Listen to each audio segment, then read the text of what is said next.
Hello everyone, it's me, Nikki, and today we are here with part 2 of our historical mysteries in September. So, we have, on September 15th, Revenge in Rubies, a Harriet Gordon mystery set in 1910 Singapore with Harriet Gordon and Inspector Robert Curran. This is number 2 in the series.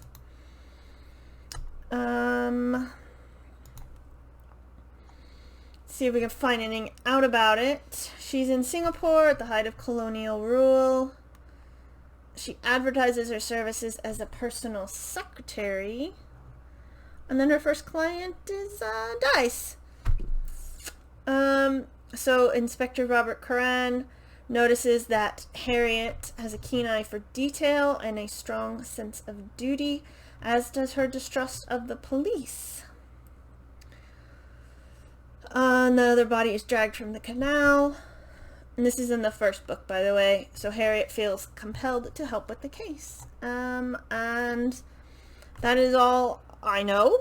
The second book has not a lot of information. It's just a sentence. So, no, that's that one. Next on September, that is by A.M. Stewart. So next on September 17th is Skelton's Guide to Domestic Poisons by David Stafford. Arthur Skelton is an unassuming Yorkshireman, but he is one of the most celebrated and recognizable barristers in the land. He had success in the high-profile Dryden case. His services are now much in demand, and he agrees to defend Mary Dutton, who is dubbed the Collingford Poisoner, and she is accused of poisoning her husband after years of abuse. Get it, girl. And with his assistant, Skelton digs deeper and discovers that secrets and lies run deep in the Dutton family, and all is not as it appears. So, yeah, interesting. Next, we have the Easter Sepulcher, the Chronicles of Hugh Singleton. I'm not sure. He is a surgeon.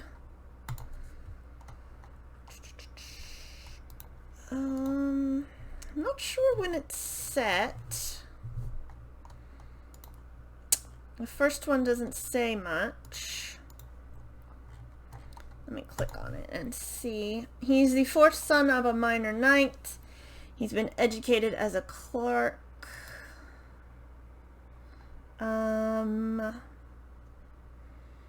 He turns to surgeon, training in Paris, and that is about it. I'm not sure. It's set sometime. So I didn't just make it up. Where were we? There we go. So the Easter Sepulcher is about the priest clerk, Odo, has abandoned his post of watching over the Easter Sepulcher, where the host and crucifix are stored between Good Friday and Easter Sunday. Hours pass and Odo is not found, so Hugh is called upon, and Hugh finds dried blood before the altar, and fear grows for the missing man. That's interesting. You don't usually see a surgeon as the person. That was September 18th and by Mel Starr, and it is book number 13 in the series. Next on September 22nd is Mortmain Hall, a Rachel Savernake Golden Age mystery, book 2. So this is set in the 1930s. let's see, the first one will tell us about Rachel. She is an enigmatic daughter of a notorious hanging judge. To Scotland Yard's embarrassment, she solved a murder, and in the first book, she's on the trail of another killer. So, and it looks like a friend of hers who seemed to be in the first book, Jacob Flint, a newspaper man. Oh, not that, yes. Has been framed for murder, and so he flees to Mortmain Hall, where Rachel is. She hosts a gathering of people who have all escaped miscarriages of cruel justice. And a body is found beneath the cliffs near the house. So it's up to Jacob and Rachel to solve the murders. Next is Murder at the Capitol Hill, a Lincoln's White House mystery, number 3, September 23rd. And it is by C.M. Gleason. I might have talked about this as well. So it is during the Civil War. Lincoln and his War Department are focused on the military strategy to take Richmond, Manassas, Virginia, near Bull Run Creek. A dead body is found hanging from the crane beneath the unfinished dome of the Capitol. And Lincoln's close confidant, Adam Speed Quinn, is called upon to determine whether the man had taken his own life or if someone helped him. And Quinn has 2 assistants, a Dr. George Hilton and a journalist, Sophie Gates. He is a former scout. And there's a Southern sympathizer in the city running a female spy network reporting to the Confederacy. Also don't see a lot of murder mysteries in the Civil War. Next, we have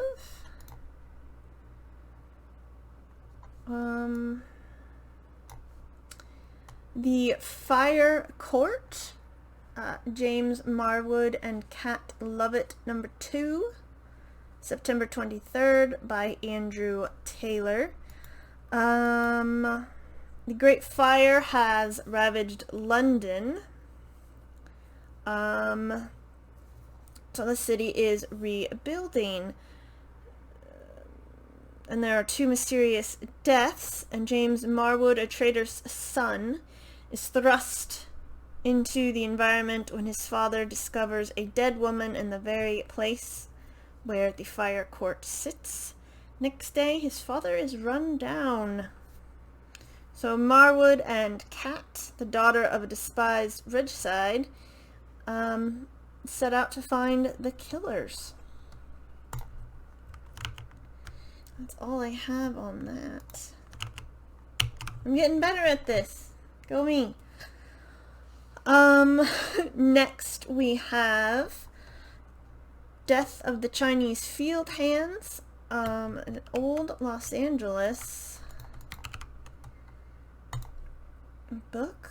No, that's old Los Angeles. If I could spell, that would be great.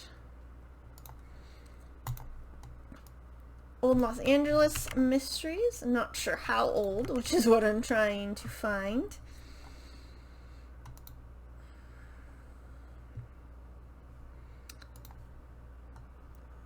Yes, this is by Anne Louise Bannon, and it is in the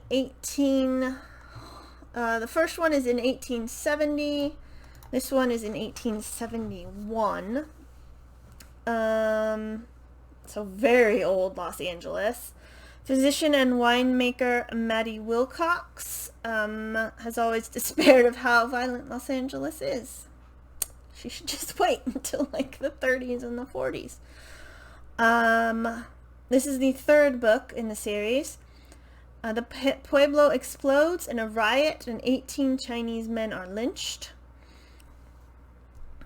Maddie throws herself into her work. I'm grateful that her 3 Chinese field hands were safe, except one of them is found strangled. And then the second one is found strangled. So a distinctive boot print and a bit of jewelry are all Maddie and her friends have to go on, as Maddie continues to battle the usual panoply of injuries and rampant diseases that plague the Pueblo. Can she keep her temper in check long enough to find the killer? Interesting. I see a lot of... This is like, what, the third Western mystery. Love it. Next, we have The Paris Affair. The Teresa Sherman Mysteries by Suzanne Dunlap. This is September 29th. And this is set in 1783. Let's see, where is it? Oops, that's not what I wanted. You ever click the wrong thing? Apparently false rumors about Marie Antoinette are all the fashion in 1783. We all know the rumors of Marie Antoinette.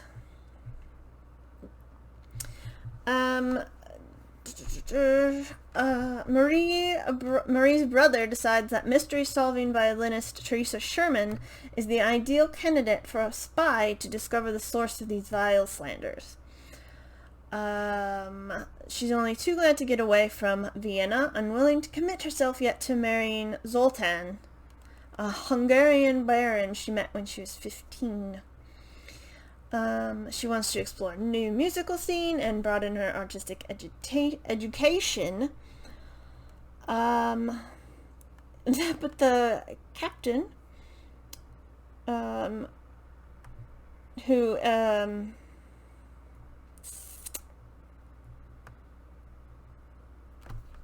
advised to hire her, places her as a bookkeeper in the establishment of Rose Burton, milliner to the Queen. And then she meets Chevalier de Saint-Georges, who hopefully is a real person. He was a real person. An extraordinary black violinist and expert swordsman. Teresa is on the path to unraveling the mystery. Fantastic.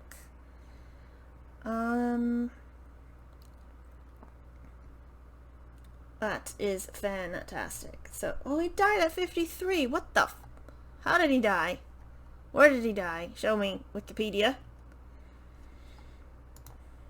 That's the only bad thing about historical mysteries. You get caught up. Next is Things in Jars, a novel, September 29th, by Jess Kidd. It is in Victorian London about Bertie Devine, a flame-haired, pipe-smoking detective extraordinaire. She's confronted with the kidnapping of Christabel Berwick, a peculiar child whose reputed supernatural powers have captured the unwanted attention of collectors. Fantastic. Bertie won't rest until she finds the young girl, even if it means unearthing secrets about her past that she'd rather keep buried. Luckily, her search is aided by an enchanting cast of characters, a 7-foot-tall housemaid, a melancholic tattoo-covered ghost, and an avuncular apothecary. An avuncular is of or relating to an uncle. So, that sounds kind of amazing. Next, on September 29th, is A Christmas Carol Murder, A Dickens of a Crime, Book 3 by Heather Redmond. I read the first one ages ago, and it is about Charles Dickens and his wife Kate, and this is 1835. And they are out caroling, but a body plummeting from an upper window of a house sort of turns that off. It's Jacob Harley. His neck is strangely wrapped in chains. He's the business partner of the resident of the house, an unpleasant codger who owns a counting house, one Emmanuel Screws. Now this is clever. This is clever. And Charles is a journalist before he was a writer. So he dedicates himself to discovering who's behind it. But then Harley's corpse is stolen. And then Charles is visited by what appears to be Harley's ghost. Oh dear. He still thinks it's Emmanuel, but Kate says the old man is too weak.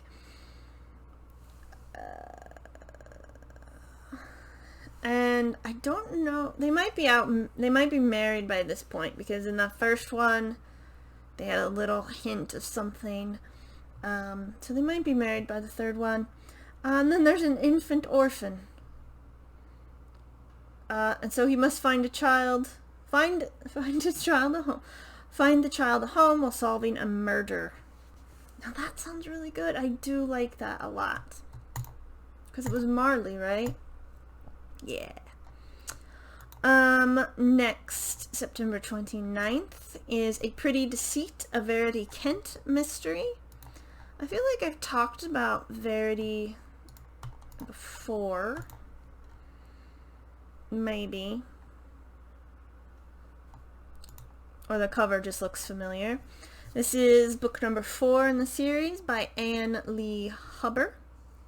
It is after the Great War, and she is a former Secret Service agent.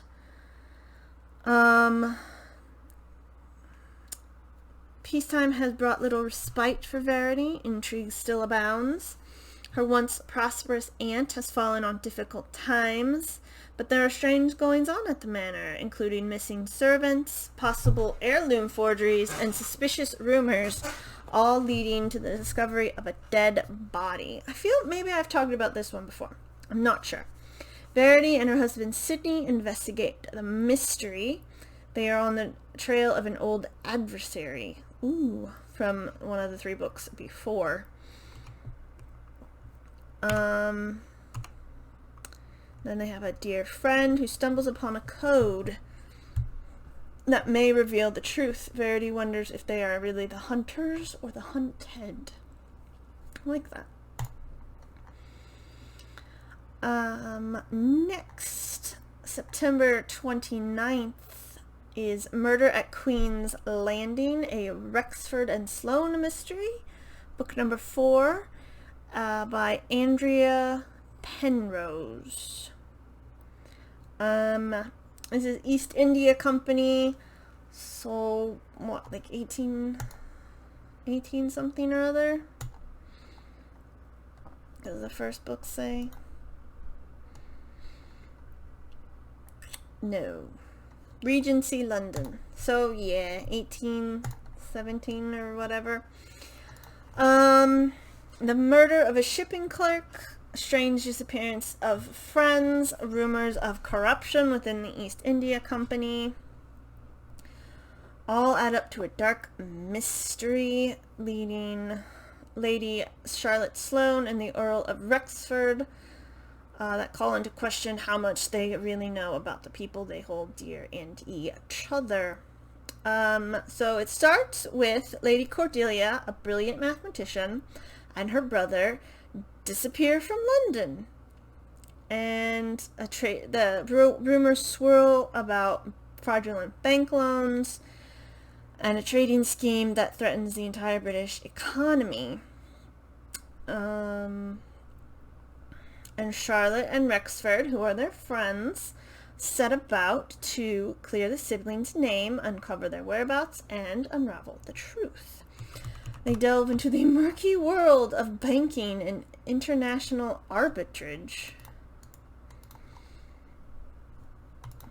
It's a type of security, currency, or commodity. Subwar. It's the stuff that it's not interesting. Not to me, anyway. Oh, they have increasingly complex feelings for each other. It's probably like, just kiss already. A cunning mastermind has emerged, and Charlotte and Rexford must race to prevent disasters, both economic and personal. Interesting. And finally, on September 30th, by Connie Dial, The Snow Raven, a Josie Corsino mystery. Let's see when this is set.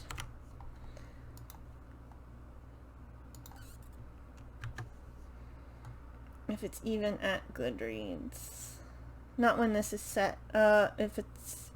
Because it's set in the 1980s in Hollywood.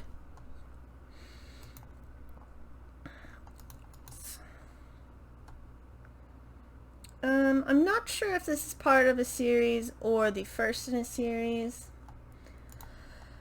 So 1980s Hollywood, it's no longer the home of movie legends. Restaurants like the Brown Derby are replaced by Denny's and fast food.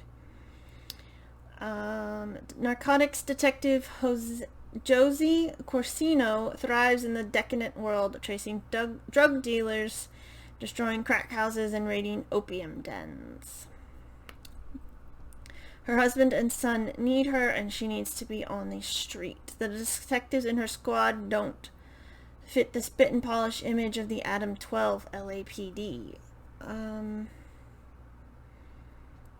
She's comfortable balancing on the edge of legality to make a good arrest, until one night an informant tells her and her partner that a Hollywood cop has stepped over the line and is selling rock cocaine. In Josie's mind, there is nothing worse than dirty cops. The search for the traitor nearly kills her best friend and puts Josie in the middle of a drug war involving an organized crime family. Finding the corrupt cop is the only way she and her partner can salvage their reputations and keep the killer from striking again. Interesting. I don't know if I'd read it, but it sounds interesting. So, those are all the books that I was able to find that are historical mysteries that are coming out in September. So, thank you very much for watching. I hope you enjoyed the video, and I hope you're having a lovely day. I don't think I said that in my last one. That's my bad. I don't know how I can mess it up, honestly. Anyway, have a lovely day, and I will see you in the next video. Goodbye!